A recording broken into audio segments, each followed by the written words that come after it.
psychologists who are statistically minded. They're called psychometricians. They're psychologists who are obsessed, research psychologists who are obsessed with measurement and concept definition. Spent a lot of time aggregating concepts. These were, in some ways, what they were doing was equivalent to the development of early large language models. So psychologists were at the forefront of that on the statistical side. Words that we use to describe people clump together. So for example, if you're extroverted, you're social and you're happy, you're enthusiastic. Okay, so those clump together. If you're anxious, you also tend to be frustrated, disappointed, grief-stricken, and in pain. All the negative emotions clump.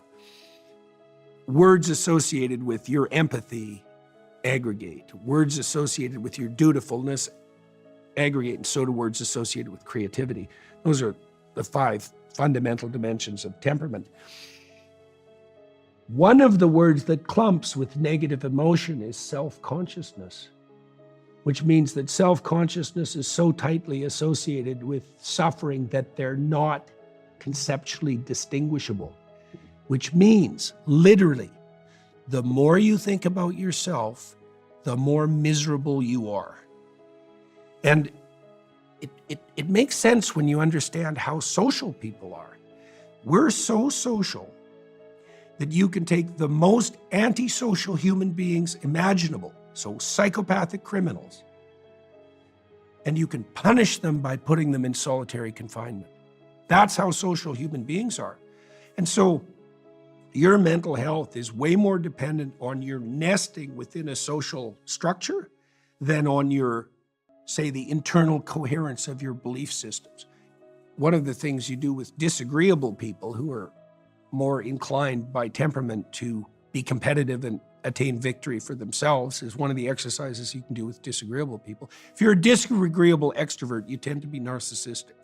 And the problem with that, technically, is that you alienate people. And the problem with that is, well, you're hypersocial. So if you alienate people, well, then you don't have anyone. And not only is that lonesome, but it's also extremely impractical. I mean, you know,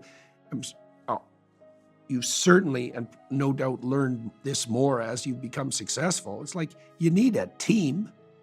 And the more tightly knit it is, and the more you're all working in the same direction, the better everything works. Well, it's not useful to be a narcissist because maybe you get what you want right now, this time. But as a propagating strategy across time, it's a degenerating game. Okay, so what do? Well, instead of thinking about what you want, or even thinking about how to strategize in relationship to your goals, you might think about what you could do for other people, or you could think about what you would do if you only did what was true and right. You're moving towards something better, always, because otherwise there's no motivation. We know this technically. This isn't even disputable. So the positive emotion systems that make you enthusiastic, so that fill you with the desire to move towards a goal, independent of fear, say, because you could move towards a safety goal because you're afraid. But imagine you're trying to accomplish something. You have a goal. The positive emotion systems operate to track progress to the goal. Positive emotion is a consequence of evidence of movement towards a desired goal. As you move towards a goal, let's say you attain a goal. Okay, now you've accomplished. Well, are you done? It's like, no, a new potential goal emerges, a new pinnacle. And then maybe you'll accomplish that, but then a new one exists. And so you could say that the domain of opportunity is limitless. So I'm just trying to see what happens if I say what I think. That's a way of navigating in the world, right? It's an adventurous way of navigating in the world because you don't know what's going to happen. You have to let go of that. And then there's an element of faith in that, right? There's faith in everything you do. The empiricist types, the scientific reductionists, they say, well, you can move forward in the world without faith. That's complete bloody rubbish. There isn't anything you ever do that's important that you don't do in light of faith. It's like if you get married, you do that on the basis of the evidence, do you? What bloody evidence do you have? You're 23 years old. You don't know a damn thing. Maybe you're in love with the person that you want to marry, but you have no evidence whatsoever about how your life is going to go. None. You have to leap into the unknown, like you do with everything that's important. That's all faith, predicated. Now, the question is, faith in what? Well, if you decide that you're just going to say what you think, then you have faith in the truth, at least insofar as you have access to the truth. If your job requires you to lie, maybe you should find another job.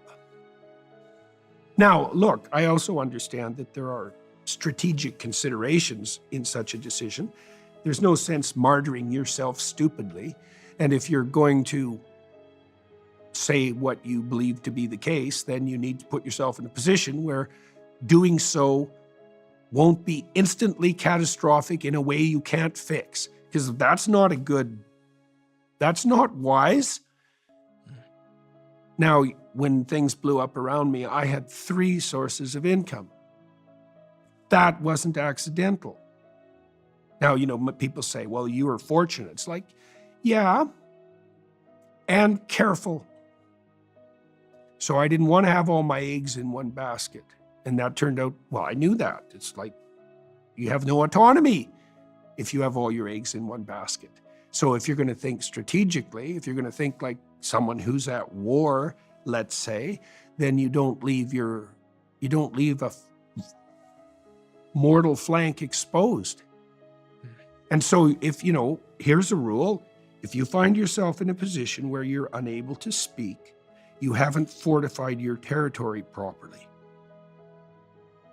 Right, so then you have to think about that. It's like you think, okay, why can't I say what I believe to be the case? Where am I vulnerable? And you can say, well, that's inevitable. It's like, no, it's not. It's not inevitable. That doesn't mean it isn't difficult to fortify and to put yourself in a position where you're on the offense successfully. That's hard. But retreating one step at a time defensively for your whole life and shrinking while you do it, that's also difficult. It's just the kind of difficult that wears you down and makes you sick of yourself. That's not a good plan. That's a bad plan. A marriage ends in divorce when there's 10,000 fights that haven't been had.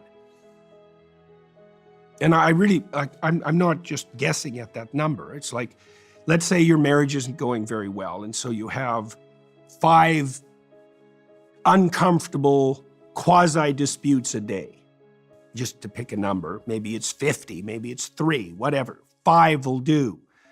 Well, that's $1,500 a year. Okay, now you just aggregate that over, let's say, the 10 years it takes your marriage to collapse. Well, you've got something approximating 10,000 fights you didn't have. That's 10,000 times you remained silent when you had something to say. And they all aggregate. And then every time, once you've collected the first 5,000, then every time you have a dispute, all 5,000 are lurking behind that dispute. And the fact of their existence makes it much less likely that you'll say what you have to say.